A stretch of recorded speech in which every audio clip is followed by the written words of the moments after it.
E aí, gente, da Nem Science aqui. No episódio de hoje a gente vai falar sobre um tema que foi recorrente no canal por um tempo, né? Faz tempo que eu também não faço aula com slides dessa forma. E eu vou voltar, né? Tentar fazer da melhor forma possível. E a gente vai falar sobre receptores táteis artificiais, né? Então, o que esse tema tem a ver com o quê, né? Tem a ver com robótica.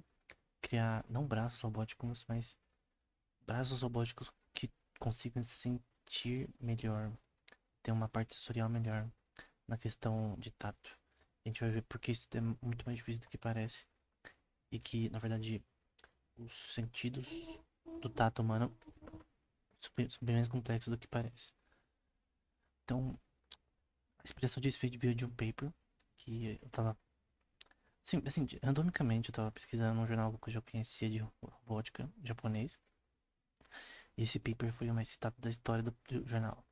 Foi o mais, é, assim, não só citado, mas conhecido, né? Importante, relevante. Eu fui só dar uma olhada, né? Eu achei bem interessante com relação a esse tema, né? Que eu não conhecia. A estrutura e função de receptores humanos de tato, né? Eu usei software de tradução, obviamente, para traduzir, porque ele estava totalmente em japonês. Então, é do Yoshiaki Yamamura. E ele começa, primeiro, explicando como funciona a derme e a epiderme. Também um pouco relacionado à estrutura neural com relação a isso. Não com tantos detalhes na parte do cérebro, né? Mas basicamente aqui vão ter imagens melhores, né? Que mostram relacionada à pele e dentro da pele humana, né? É, no seu tecido, que tem várias camadas, né? Se não me engano, é 5 camadas. E tem várias coisas aí que a gente vai ver posteriormente em outras imagens com mais detalhes, né? Aqui, por exemplo, a estrutura celular. Você pode ver ali o complexo de Golgi. O NP ali são os terminais nervosos. Tá aqui esse NP aqui. O G, é o complexo de Golgi. Esse N. Esse N, se não me engano, são os granulosos. Não, granulócitos é outra parte. Enfim, do geral tá mostrando a parte celular aí com relação à estrutura da epiderme. Da derme.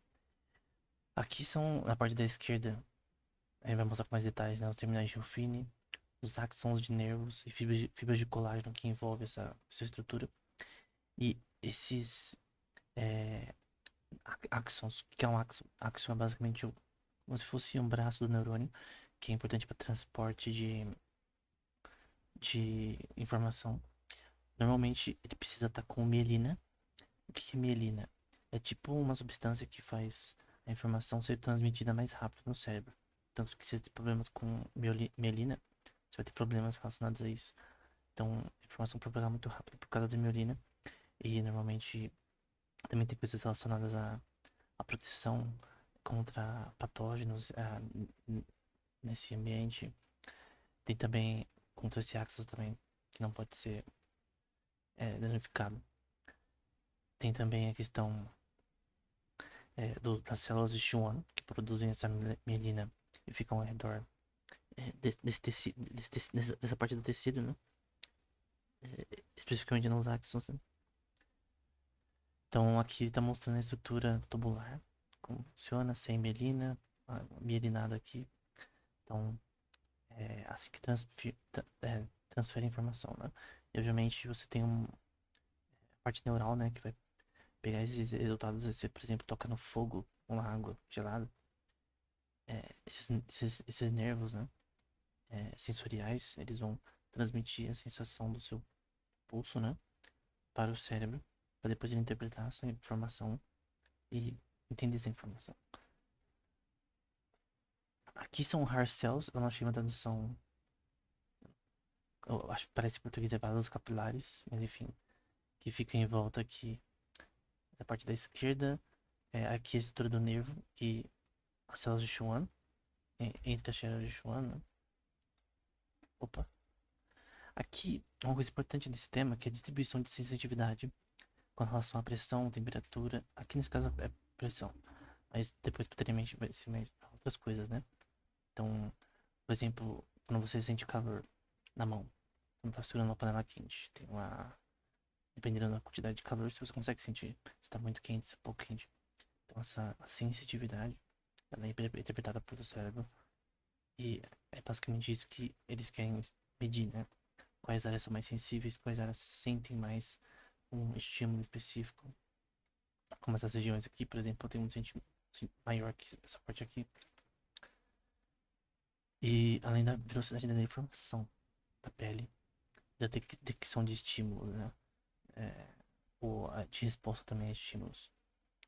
Outro paper posterior, anos depois, uns 20 anos depois, também é japonês, que estuda a relação entre a estrutura do dedo humano, o tecido do dedo humano e a localização de esses receptores táteis, né?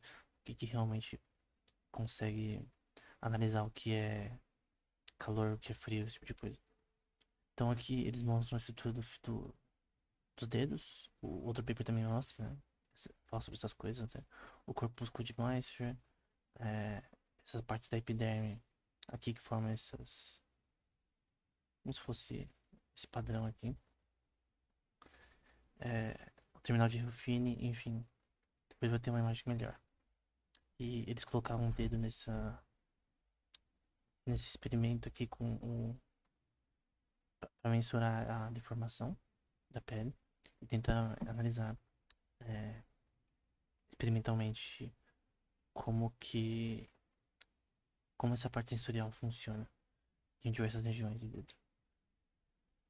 Nesse caso, dessa forma, com esses meshes aqui, mostrando computacionalmente essa distribuição de estresse, né? Relacionado ao tato, por exemplo. Porque, por exemplo, se você pega um dedo e pega ele uma coisa afiada, sei lá, uma pedra, enfim, e gira ele ao redor, né? Você vai sentir, você vai conseguir sentir ao redor dele todas essas protuberâncias que estão tocando no dedo, né? Todas essas sensações teriam que ser simuladas, né, devidamente para razões específicas que a gente vai ver depois. Esse pipo também é um pouquinho mais recente, que eu só queria mostrar uma imagem dele, que mostra o pathway relacionado a isso. Então, o córtex primário sensorial é relacionado a movimentos motores. Então, por exemplo, você vai descendo aqui, é uma coisa mais. é, não é uma região específica que controla, mas várias regiões aqui, ah, o clusters delas, né, controlam, por exemplo, nessa parte, as mãos, os pés, a língua, os seus membros. Então, essa parte do córtex sensorial é muito importante. O tálamos, ele é importante para quase tudo no cérebro, né? Praticamente todas as os caminhos que informação percorre no cérebro acaba passando pelo tálamo, né? Seja do cerebelo para a região do córtex primário sensorial, para fazer o gânglio também, que é importante em movimentos voluntários, motores. E o cerebelo, no caso, é mais para parte de é, movimentos involuntários também, que você aprende ao longo do tempo da sua vida. Então, o tálamo é muito importante nessa questão, como um intermediador daí da informação no cérebro. Então, isso aqui controla basicamente praticamente todos os membros do cérebro. Essa parte aqui, relacionada a controle, né? Tem a parte sensorial, fica se pegando na frente dele ou atrás. Aqui a gente tem o midbrain e a medula, que é, passam, passam essa informação daqui pra cima, pra baixo, né? Lesões aqui realmente podem deixar a pessoa paraplégica, não conseguir fazer nada vegetativa. Então, é, a brainstem, aqui não tá brainstem, né? Que é o tronco cerebral, por exemplo, a medula, o pons, são áreas que intermediam a comunicação do cérebro com o tronco, a sua espinha, que vai passar essas informações, que sua espinha tá cheia de nervos, né? E esses nervos vão para suas mãos, para seus pés. E aí, essa informação pode ser trafegada, né? Também lesões na espinha também pode causar isso daí. Problemas relacionados a isso, né? Mas enfim. a coluna dorsal, que no fim vai ter a mão até a coluna dos dedos. Isso é uma coisa bem complexa. É um caminho bem simples de se entender, mas. E aqui a gente tem a derme e epiderme, que faz parte desse tecido que vai ter várias camadas que vão ser importantes para a parte sensorial. Então, essa parte aqui. Esse paper também vai falar sobre a questão como a gente poderia separar essas coisas, né?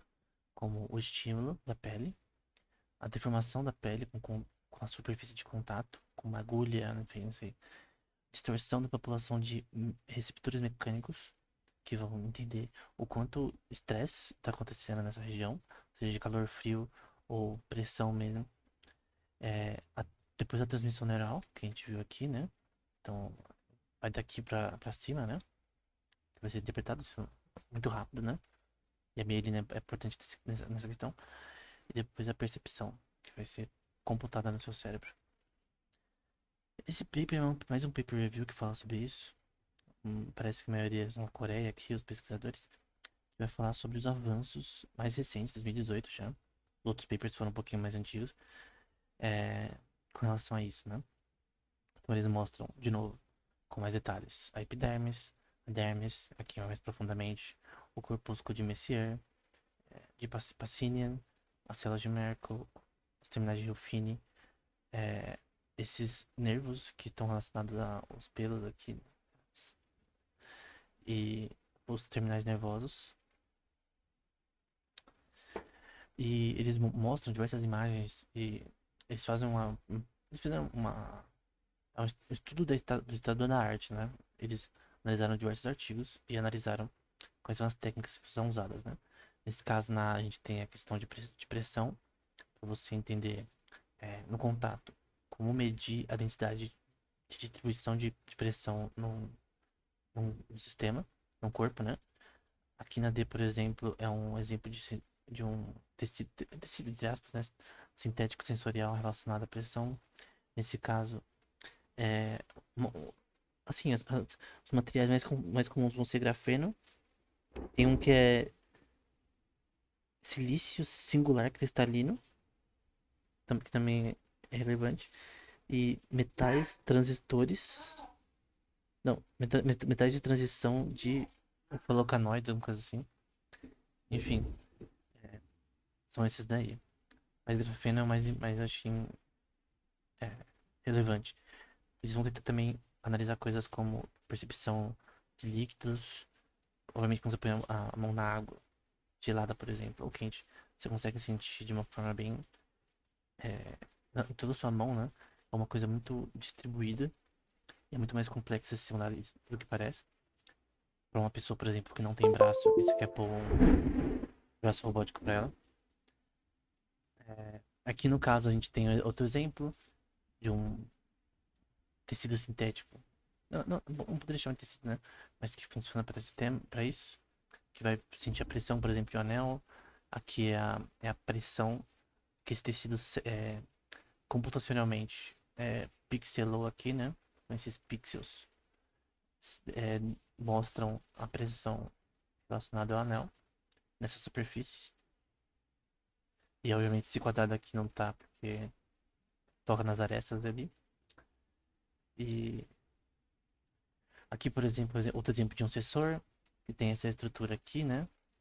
É, com eletrônios testis, fluorosilicone, um eletrodo, para fazer para sentir essa questão, né, e converter isso computacionalmente, como a gente vê aqui, que essa pressão. E o que é legal, um braço robótico, que tem tudo isso daí, o objetivo é que a pessoa que não tinha braço, ela tem os terminais nervosos para isso, que ela consiga sentir o braço como ela sentia antigamente. Talvez não, obviamente não 100%, mas bem mais do que um braço robótico que não tem essa parte sensorial. Então isso é muito importante para essas pessoas que não têm braços robóticos bem ruins. Bem que o braço robótico não é tão útil nesse momento. Mas aqui outro exemplo, mostrando aqui sensores de temperatura, que é bem comum, é fácil de achar. Sensores de pressão, enfim, da estrutura do seu dedo. Então, você pode mandar inputs que simulariam o input que é enviado com o braço real. O tecido real. Então, por isso tem que entender essa questão. Como simular a derme e a epiderme corretamente, né? A força aplicada é, nesses tecidos, como efetivamente simular isso. Então, aqui um exemplo. Esses terminais aqui que simulam essa questão. E a relação relacionada à sensação. Por exemplo, no dedo do meio aqui, por exemplo. Enfim, a pressão no dedo do meio. E aí os sensores vão aplicar aqui. Então, os sensores conseguem. Aqui, por exemplo, um vidro em cima. Os sensores ficaram assim. Os sensores tentam simular a pressão que a gente vê na mão humana, né? Aqui é uma pele artificial também, simulando essas questões que a gente viu. Segurando um copo de cerveja gelado, ou frio, ou até fraldas úmidas, por exemplo. Aqui úmida, aqui não é úmida. Então você fala, nossa, mas é tão simples, é só pôr a mão e você vai sentir. Mas simular isso num robô, num sistema robótico, num braço robótico, é muito mais complexo do que parece. Envolve um estudo muito mais detalhado do corpo humano. Aqui são sensores de pressão, temperatura, proximidade e magnetismo. Nessa parte aqui, né? Nessas camadas. Então, sempre com eletrônicos para fazer isso daqui.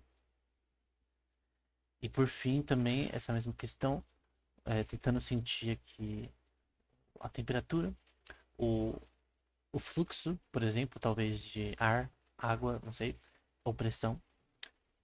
Por exemplo, se você estiver numa profundidade da água, você vai sentir uma pressão maior sobre você. O fluxo também vai ser diferente. E a temperatura talvez seja diferente.